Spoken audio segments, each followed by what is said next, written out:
I paid for my wife's life-saving surgery with all my life savings. 3 days after that, her father told me it was now time to move on because her daughter's new husband is coming to live with her. Hi, thank you for your continuous support. This means a lot to us. If you enjoy the stories we share, kindly subscribe to this channel and comment on which city you are watching from. We might just give you a shout-out in our next story. Today, our special shout-out goes to John Brooks from London. We are glad you enjoy our stories. Now let's dive into the details of today's story. The hospital smelled like antiseptic and despair, a sharp tang that stung my nostrils every time I sucked in a breath. It was a Tuesday, gray, dreary, the kind of day that clings to your bones, but inside these whitewashed walls, time didn't matter. Clocks ticked on, sure, but they were liars. Every second stretched into an eternity as I paced the corridor, my boots scuffing the linoleum, the squeak echoing like a taunt. Elena was in there, beyond those double doors, her life hanging by a thread thinner than the one stitching up her chest right now. My wife. My everything. And I'd move heaven and earth to keep her breathing. I'd been at it for weeks, scrambling, clawing, begging if I had to. The surgery wasn't cheap. 6 figures, they said, like it was pocket change.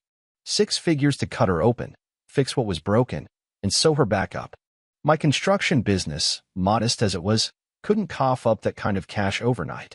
I'd built it from nothing, sweat, busted knuckles, and 16-hour days, but it wasn't some empire. It was enough to keep us comfortable, to keep her family in that big house with the marble countertops and the pool they never swam in. Now, it was bleeding dry.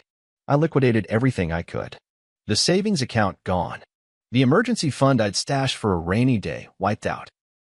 I even sold the truck, my old Ford with the dented fender, the one I'd driven to every job site for a decade. Took out loans too, piling debt on my shoulders like bricks. The bank manager, a guy with a tie too tight and eyes too cold, smirked when I signed the papers. Hope she's worth it, he said. I wanted to smash his teeth in, but I just nodded. She was. Elena was worth every damn penny. Back at my office that morning, a cramped box with peeling paint and a desk buried under blueprints. I'd been on the phone, voice hoarse, pleading with suppliers to extend credit. Just a few months, I'd said, swallowing pride like it was gravel. Most hung up. A few laughed. One guy, Tony, an old buddy from the trade, came through with a shipment of lumber I could pay off later. You're a good man, Dan, he'd said. Good. Maybe. Desperate, definitely. Now, here I was, outside the operating room, hands stuffed in my pockets because if I didn't keep them there, they'd be shaking. The fluorescent lights buzzed overhead, a low drone that drilled into my skull. Nurses darted past, their sneakers whispering against the floor, charts clutched tight. Machines beeped somewhere down the hall, steady, relentless, a heartbeat I prayed matched hers. I kept seeing her face, pale as the sheet she'd been lying on, her dark hair fanned out, those hazel eyes wide with fear. I don't want to die, Daniel, she'd whispered last night, her voice cracking.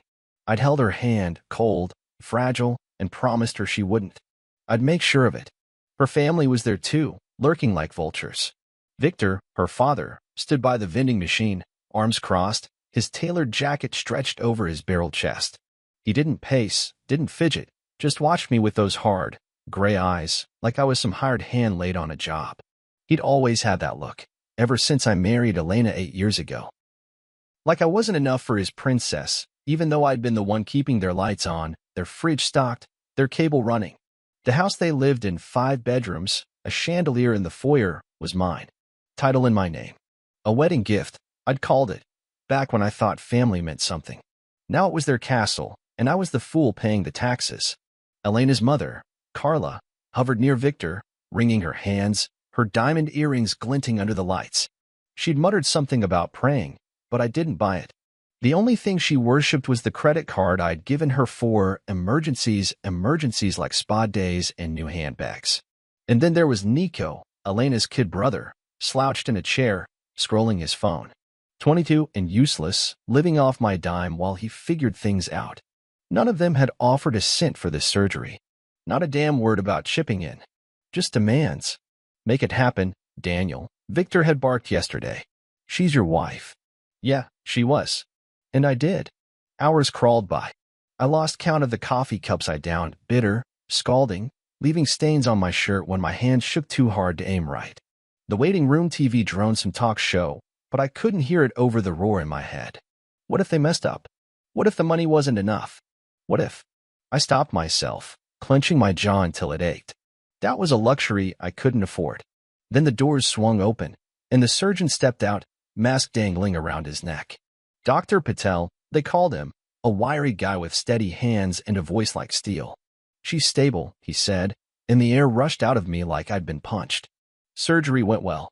She's in recovery." I nodded, throat too tight to speak, relief crashing over me in waves. Stable. Alive. I'd done it. They let me see her after a while.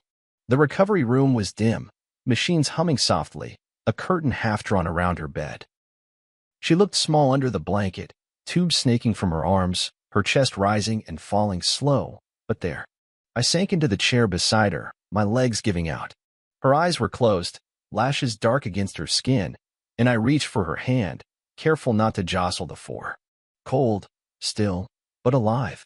"You're worth every penny," I whispered, my voice breaking. "Every damn one." Behind me, I heard the shuffle of shoes. Victor. I didn't turn, but I felt him, his shadow looming, his presence heavy. He didn't say a word, just stood there, watching. I could picture his face, that sneer he wore like a badge, the one that said I'd never measure up. Let him look. Let him judge. I'd saved her, not him. This was my victory, my proof. The worst was over, or so I thought. I stayed there, holding her hand, the machines beeping a quiet rhythm, until my eyes burned and my back screamed from the chair. Exhaustion pulled at me, but I fought it. She was safe. We'd rebuild. The loans, the empty accounts, the sold-off truck, it didn't matter. I'd figure it out, like I always did. For her. The hospital buzzed on around us, a hive of noise and motion, but in that moment, it was just me and Elena. My wife, my anchor. I leaned my head back, letting out a shaky breath, and closed my eyes. Relief tasted sweet, sharp, like the first gulp of air after drowning. I had no idea how fast it had turned to ash. The house smelled like jasmine and betrayal that night, 3 days after I'd emptied my soul to keep Elena alive. The air was thick, heavy with the scent of her mother's overpriced candles flickering on the mantel, casting shadows that danced across the walls I'd paid for. 8 years of my life were in this place, every brick, every polished floorboard, every goddamn chandelier dangling like a crown over their heads. My house. My money. And now, apparently, my wife belonged to someone else. I'd come straight from the hospital, still in the same rumpled shirt, a stain of coffee on the sleeve from when my hands wouldn't stop shaking. Elena was awake now, sitting up in bed when I'd left her that afternoon, her voice soft but distant as she thanked me. "You're a good man, Daniel," she'd said, her hazel eyes flickering away from mine. I'd chalked it up to the drugs, the pain, the fog of recovery. I'd squeezed her hand and told her I'd be back tomorrow. Fool that I was, I thought we were still us. The drive to the house was quiet, the street slick with rain that mirrored the ache in my chest. I'd wanted to check in, make sure her family wasn't overwhelming her with their usual nonsense. Victor had texted me earlier, curt, clipped, "Come over." Now. No please, no thanks, just the king summoning his peasant. I should have known something was off, but I was too tired to think straight, too raw from weeks of fighting to keep her breathing. When I walked through the front door, the air shifted, like stepping into a room where a storm's brewing but hasn't broke yet. Victor stood in the living room, arms crossed, his broad frame filling the space like he owned it. He didn't, of course. I did, but you'd never know it from the way he carried himself. Carla was there too, perched on the edge of the leather sofa I'd bought, her fingers twisting a silk scarf. Nico slouched by the window, earbuds in, oblivious as always. And Elena, she was there, propped on a pile of pillows they'd dragged downstairs, pale as a ghost, a blanket draped over her lap. She wouldn't look at me. "What's going on?" I asked, my voice rough from exhaustion, boots still damp from the rain. My gut churned, a warning I couldn't name yet. Victor stepped forward, his gray eyes glinting like steel under the recessed lights. "It's time, Daniel," he said, voice low, deliberate, like he'd rehearsed it. "You've done your part. Saved her life. Good job. But Elena's moving on now. Her new husband's coming to live with her." The words hit me like a sledgehammer to the chest, knocking the breath clean out of me. New husband? I blinked, my brain scrambling to catch up, the room tilting around me. What the hell are you talking about? I rasped, looking at Elena, waiting for her to laugh, to call it a sick joke. She didn't. Her head stayed down, fingers picking at the blanket, silent as a grave. Marcus, Victor said, like it was the most natural thing in the world. She's been seeing him for a while. He's a better fit. Time for you to step aside. Marcus. The name landed like a blade, sharp and cold. I'd heard it before, some guy she'd mentioned in passing, a friend from months back. I'd been too buried in work, too trusting to dig deeper. And then the front door creaked open, and there he was. Marcus. Tall, slick, all polished shoes and a grin that screamed money he didn't have. He strolled in like he'd been here 1,000 times, a duffel bag slung over his shoulder, his dark hair swept back, eyes glinting with something predatory. Good to meet you, Dan, he said, voice smooth as oil, extending a hand I didn't take. Heard a lot about you. Thanks for keeping the seat warm. I stood there, frozen, my pulse hammering in my ears, a roar drowning out the room. Elena's head lifted then, just enough for me to catch her eyes, guilty, glassy, but not surprised. Daniel, she murmured, voice barely a whisper. I need a fresh start. I'm sorry. Sorry. The word echoed, hollow, meaningless. 8 years. Every dime I'd bled for her. Every night I'd held her, promising we'd make it through. And now this, Marcus grinning, Victor smirking, Carla avoiding my gaze, Nico tapping his foot to whatever garbage was in his ears. A fresh start.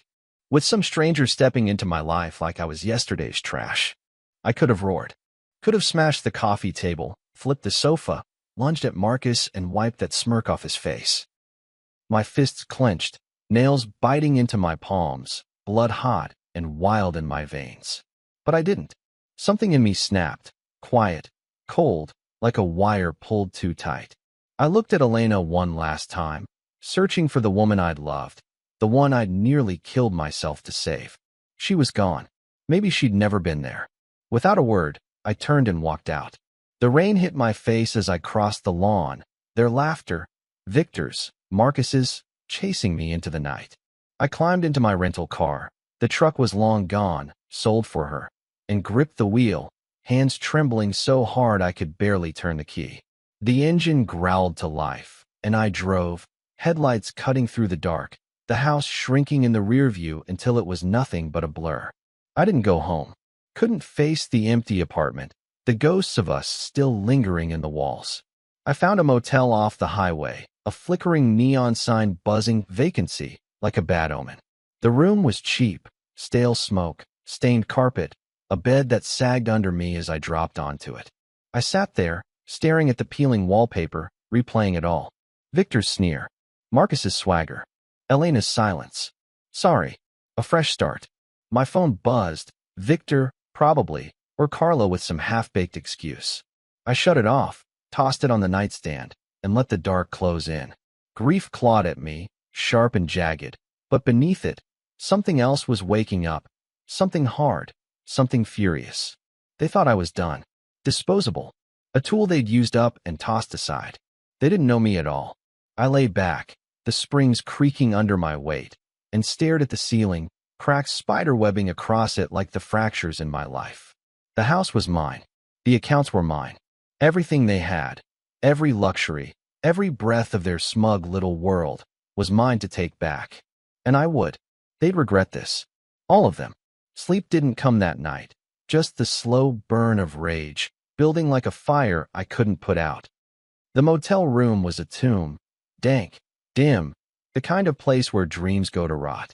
The air hung heavy with the ghosts of old cigarettes, clinging to the curtains that sagged like they'd given up years ago. A single bulb flickered above the chipped sink, buzzing like a trapped fly, throwing jagged shadows across the walls. I sat on the edge of the bed, the springs groaning under me, my hands braced on my knees. Sleep hadn't come, just the weight of last night pressing down, crushing the air from my lungs. Elena's voice looped in my head, soft and hollow. I'm sorry. A fresh start. Victor's smirk. Marcus's oily grin. It played over and over, a reel I couldn't stop. The rain had quit sometime before dawn, leaving the world outside quiet, too quiet. Through the grimy window, I could see the highway stretching into the gray, cars humming past like nothing had changed. Everything had changed. My chest ached, a dull throb where love used to live, now hollowed out by betrayal. I'd given her everything, my savings, my future, my damn soul, and she'd traded me for a stranger with a slick smile. Her family, those leeches I'd fed for years, had cheered it on. I'd been a fool, blind and bleeding, but I wasn't broken. Not yet. I reached for the nightstand, fingers brushing the photo I'd shoved in my pocket last night.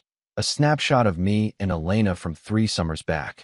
We were at the lake, her hair wild from the wind, my arm around her, both of us grinning like the world couldn't touch us. I'd carried it like a talisman, a reminder of why I'd fought so hard to save her. Now it mocked me. Her smile in the picture, was it ever real? I stared at it, tracing the curve of her lips, the light in her eyes, searching for a lie I'd missed. My grip tightened, the edges crumpling, and something snapped inside me. I tore it clean in half, the rip loud in the silence. You chose this, I muttered, voice low, ragged. The pieces fluttered to the floor, her face split from mine, and I felt the shift. Like a gear grinding into place. Grief wasn't enough anymore. I wanted blood. I grabbed my phone, powering it on. The screen lit up with missed calls, Victor, Carla, even Nico. No Elena. That stung, but I shoved it down. 18 messages, all variations of call me back, and we need to talk. I deleted them without listening, my jaw tight. They didn't get to beg yet. Not until I'd taken back what was mine. I dialed my lawyer instead, Rick, a no-nonsense guy I'd known since the business started. He picked up on the second ring, his voice gruff. Dan? You okay? It's barely 6. No, I said, blunt. I need you to check something. The house title's still in my name, right? And the accounts I've got tied to it. A pause, papers rustling. Yeah, all yours. You never transferred anything. Why? They kicked me out, I said, the words tasting like ash. Elena's family. Said she's got a new husband moving in. I want it all cut off. Everything I've been paying for. Now. Rick whistled low. Jesus, Dan. You sure? Dead sure. My voice was steel, cold and sharp. Do it. He didn't argue. Good man. I hung up and leaned back, the plan crystallizing. That house, 5 bedrooms, marble floors, the pool they bragged about was mine. The utilities, the cars, the credit cards they flashed like royalty, all mine. I'd been their bank, their ATM, and they'd forgotten the first rule. Don't bite the hand that feeds you. I'd remind them. By noon, I was back in my office, a cramped cave of blueprints and dust, the only place that still felt like mine. The rental car rattled in the lot outside, a cheap replacement for the truck I'd sold. My desk was a mess, papers strewn from weeks of chaos, but I didn't care. I pulled up the bank accounts on my laptop, fingers steady now, purpose driving me. Joint accounts with Elena frozen. Credit lines for Carla's shopping sprees canceled. Nico's allowance gone. I watched the numbers shift, red flags popping up as transactions failed. Then I called the security company, the one I'd installed for the house. Lock them out, I told the tech. Remote override. No one in or out until I say. Done, he said, and I pictured it, Victor pounding on the door, Carla shrieking, Nico clueless. A grim smile tugged at my lips. My phone buzzed again, Victor. I answered this time, letting his voice fill the line. What the hell are you doing, Daniel? He roared, all bluster and rage. The cards aren't working.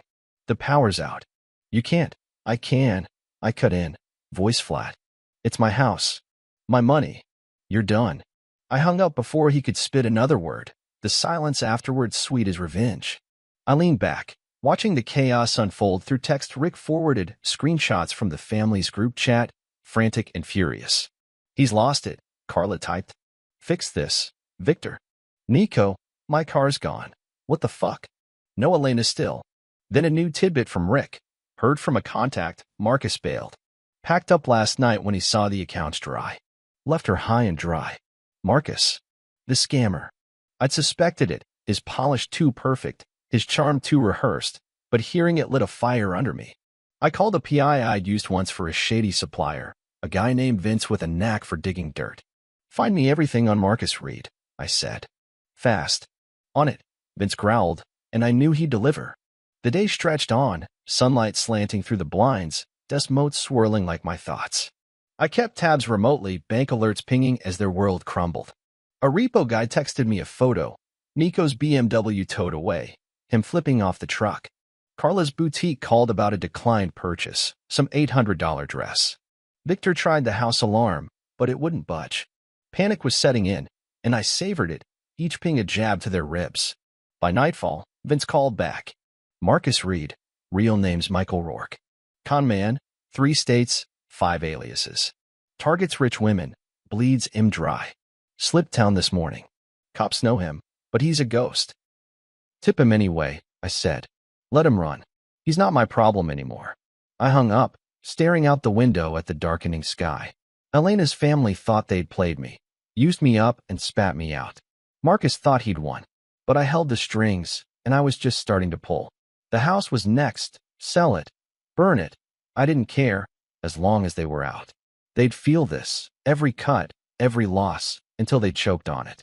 I stood, joints popping, and grabbed my keys. The office door clicked shut behind me, the night air cool against my skin. I wasn't the man I'd been yesterday, soft, trusting, a sucker pouring his heart into a lie. That Daniel was dead. This one was coming for them all. The house loomed against the morning sky like a monument to my stupidity. 5 bedrooms, white pillars, a pool shimmering in the backyard like a taunt. I stood across the street, hands shoved in my jacket pockets, watching the chaos unfold. Moving trucks rumbled up the driveway, their engines growling over the shouts of the crew I'd hired. Boxes spilled out the front door, Carla's designer shoes tumbling onto the lawn, Nico's gaming console dangling wires like a gutted animal. Victor's voice boomed from inside, barking orders no one followed. I'd sold it, lock, stock, and marble countertops, to a developer who'd turn it into condos. Eviction notice served. 48 hours to get out. My house, my rules. The air was crisp, biting at my face, but I didn't feel it. The fire in me burned hotter than the cold could touch. 3 days ago, I'd been a ghost, hollowed out by Elena's betrayal. Now I was a storm, and they were about to feel the full weight of it. I'd cut their lifelines, bank accounts, cars, utilities, and watched them flail. Marcus was gone, the scammer bolting when the money dried up, leaving Elena to face the wreckage. Good. Let her taste it. Let them all choke on the ashes of the life I'd built for them. My phone buzzed. Rick, my lawyer. Deeds transferred, he said, voice clipped. They're out by tomorrow night, or the sheriff hauls him. You sure about this, Dan? Never been sure, I said, eyes fixed on the house. A curtain twitched. Carla, probably, peering out like a cornered rat. They wanted a fresh start. I'm giving it to him. He grunted and hung up. I stayed, watching. Nico stormed out, kicking a box, his face red as he yelled into his phone, probably begging some friend for a couch to crash on. Carla followed, arms full of clothes, screeching at the movers to be careful with her valuables. Victor emerged last, tie askew, barking at no one in particular. His kingdom was crumbling, and I was the one swinging the hammer. A grim satisfaction curled in my gut, not joy, not yet, but something close. I turned away, boots crunching gravel, and headed for the cafe down on Maple Street. Needed coffee, something bitter to match the taste in my mouth. The place was small, cozy in a way that felt foreign now, wooden tables, the hiss of an espresso machine, chatter floating like background noise. I slid into a corner booth, the vinyl creaking under me, and ordered black, no sugar. The waitress barely glanced at me, just scribbled and shuffled off. Fine by me. I wasn't here for small talk. The bell above the door jingled, and I felt her before I saw her, Elena. Her presence hit like a punch, familiar and wrong all at once. She stood there, frail in a coat too big for her shrinking frame, hair tucked under a scarf, eyes sunken from the surgery and whatever hell she'd walked through since Marcus bailed. She spotted me and hesitated, then crossed the room, her steps unsteady. I didn't move, didn't invite her. Just watched, my coffee cooling in my grip. Daniel, she said, voice trembling as she slid into the booth across from me. Please. We need to talk. Talk's cheap, I said, low and even, staring past her at the wall. You've got nothing I want to hear. Her hands twisted together, nails bitten down to the quick. I didn't want this, she whispered, tears welling up. Victor, he pushed me. Said you were holding me back, that Marcus was better. I was weak, confused. The surgery, the pain, I wasn't thinking straight. Marcus lied, dazzled me with promises, and I stopped. I cut in, my voice a blade. Her excuses were salt in an open wound, and I wasn't here to bleed for her again. You let him in. You let them shove me out. Don't play the victim now. She flinched, a sob catching in her throat. I know I hurt you. I'm sorry, Daniel. I didn't mean for it to go this far. She reached across the table, grabbing my arm, her fingers cold against my sleeve. I didn't mean for this. I yanked free, leaning in close, voice dropping to a hiss. You didn't stop it either. Her eyes widened, tears spilling, but I was past caring. You stood there, Elena, while they carved me out of your life. You chose him. Live with it. I stood, tossing a crumpled bill on the table, and walked out, her soft cries fading behind me. The bell jingled again, the cold air slapping my face as I hit the street. She could drown in her regret. I wouldn't throw her a rope. Not this time. Back at the office, I found a new game waiting. Victor wasn't done. He'd started spinning lies, calling up their fancy friends, painting me as the villain. Daniel's greedy, he told them, voice dripping with fake outrage. Cut us off out of spite, stole the house to punish us. I heard it through Rick, who'd caught wind from a mutual contact. The bastard thought he could flip the script, save his pride. He didn't know who he was dealing with. I pulled the records, years of bank statements, wire transfers, proof of every dime I'd sunk into their lives. Mortgage payments, car leases, credit card bills, hundreds of thousands, all from my pocket. Victor's name wasn't on a damn thing.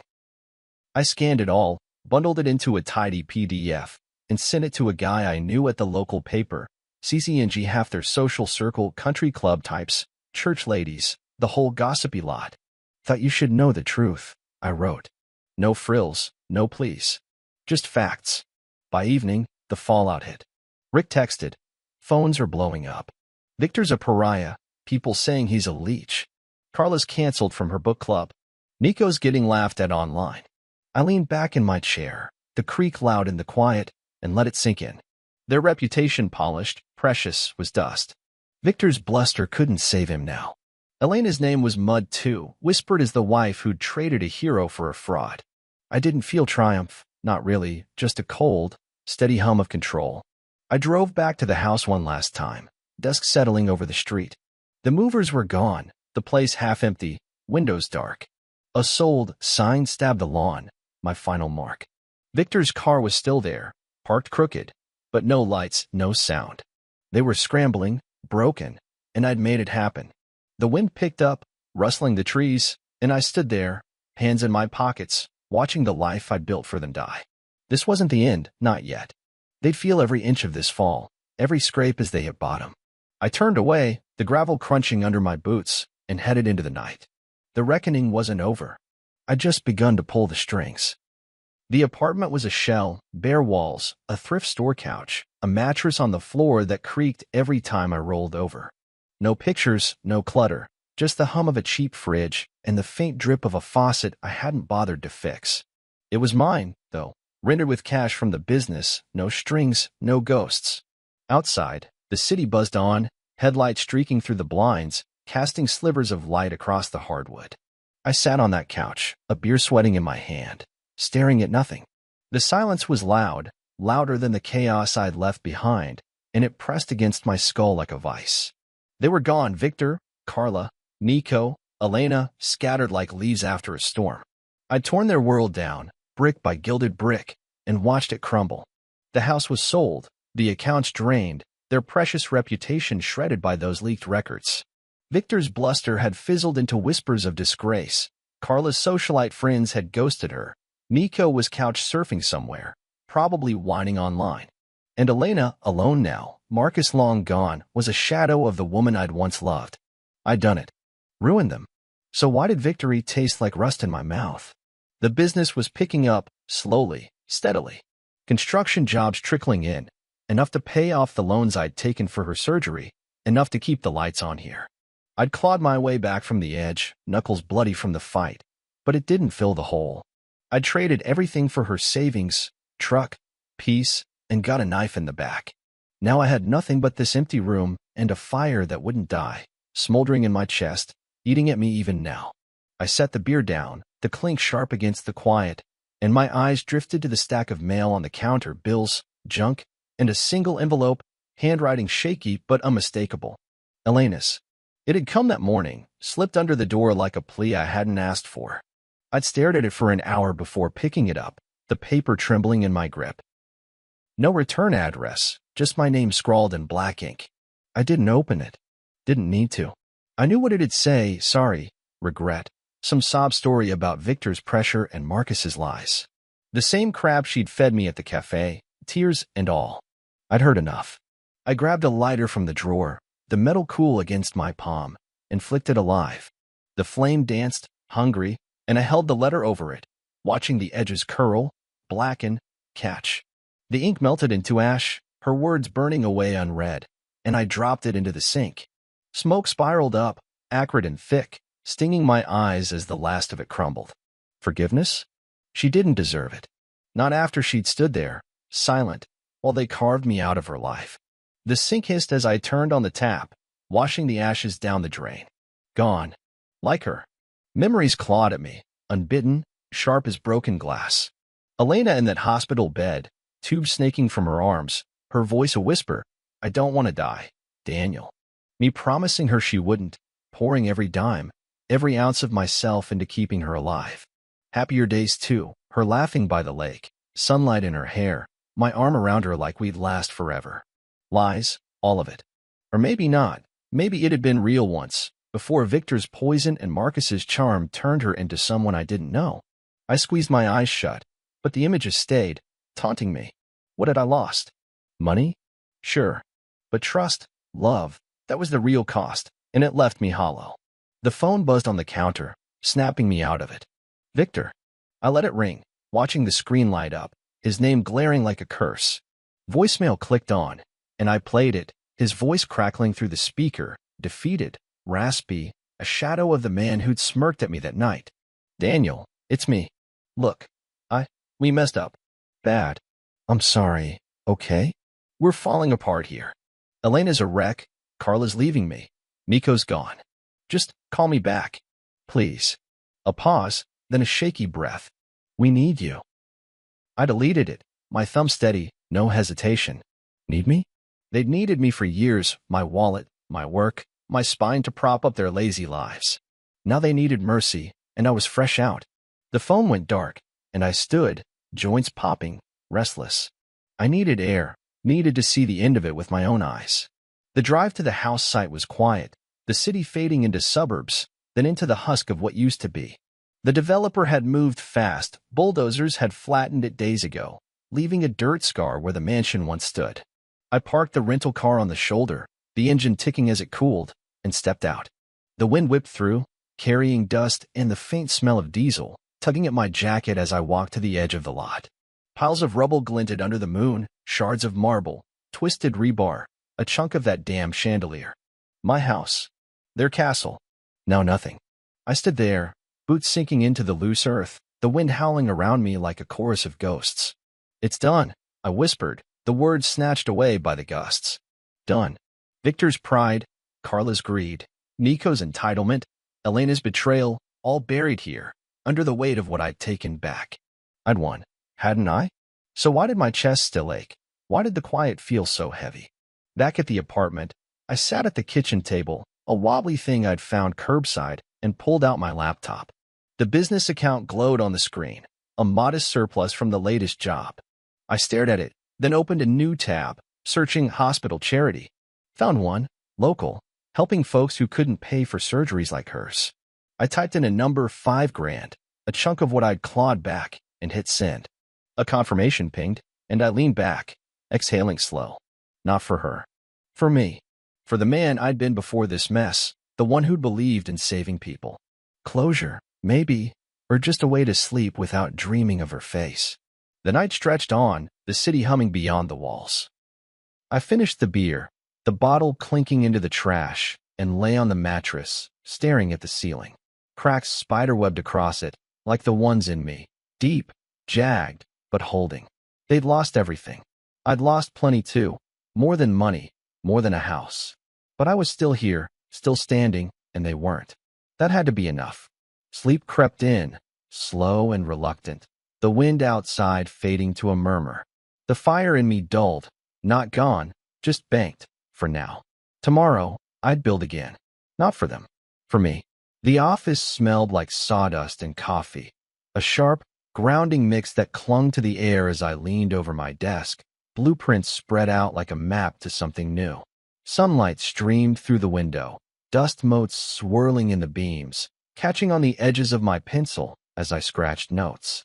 It was a Monday, months since the wreckage. Months since I'd burned Elena's letter, watched the house crumble, and walked away from the ashes of my old life.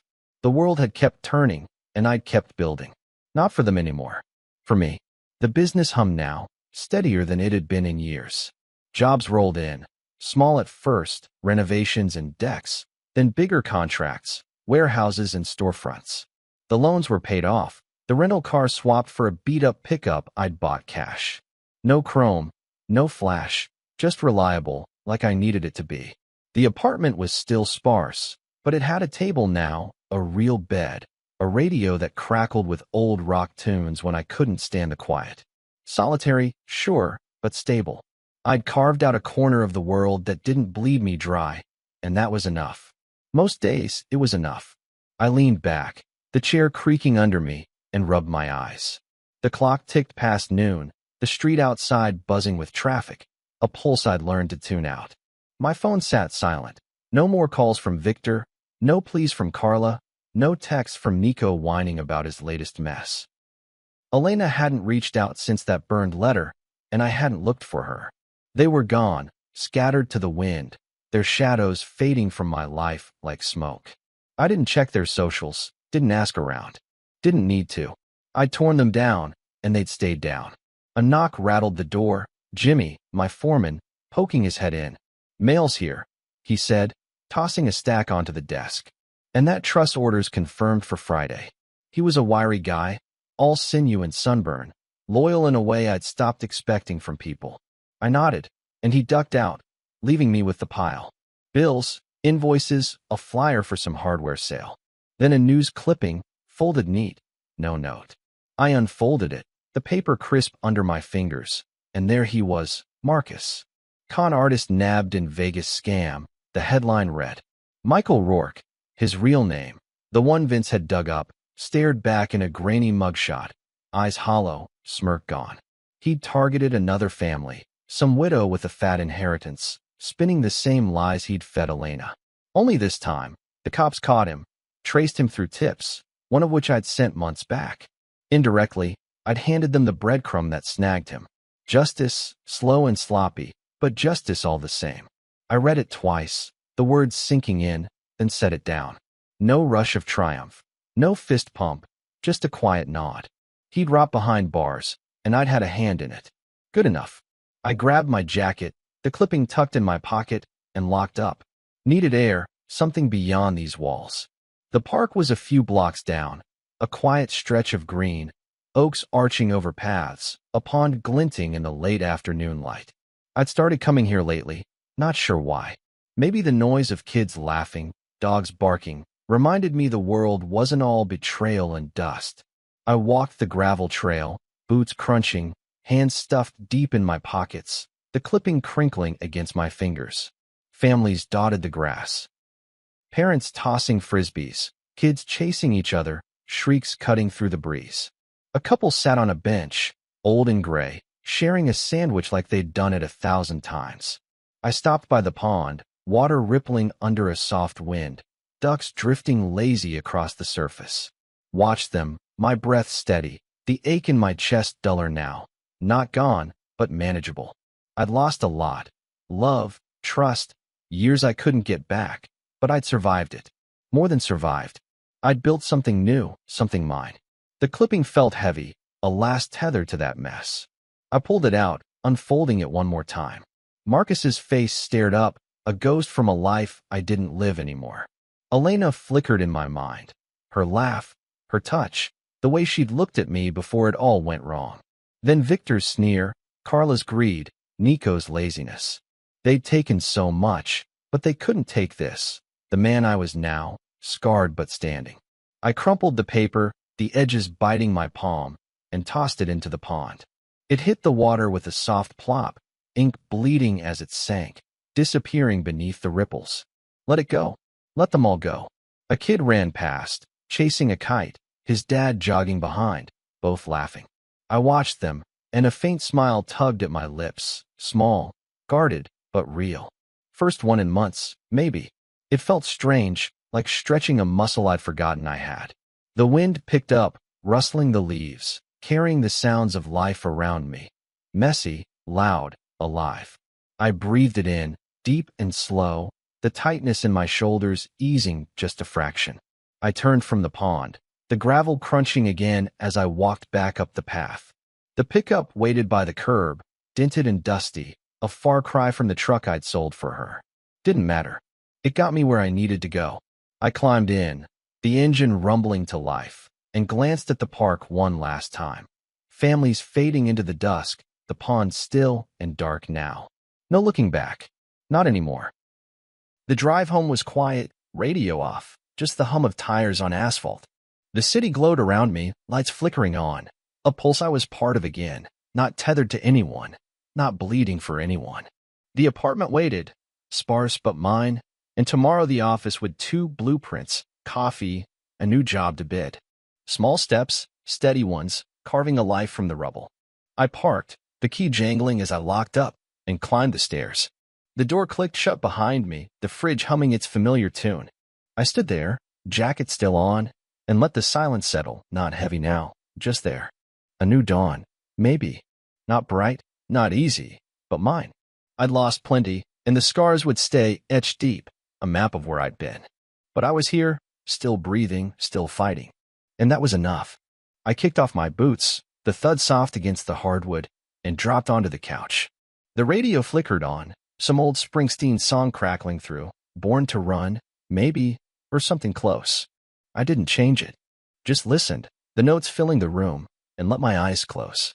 Tomorrow, I'd build again. On my terms. For me. That's it, folks. The end of Daniel's fight, his fall, and his rise from the ashes. But the story doesn't have to stop here. If you felt the sting of betrayal in your gut, held your breath as the house came down, or cheered when Marcus got what was coming, there's more where this came from. Hit that subscribe button right now, because this channel's packed with tales that grab you by the throat and don't let go, stories of revenge, redemption, and the raw edges of the human heart. Don't miss the next one. Subscribe, and let's keep the fire burning together.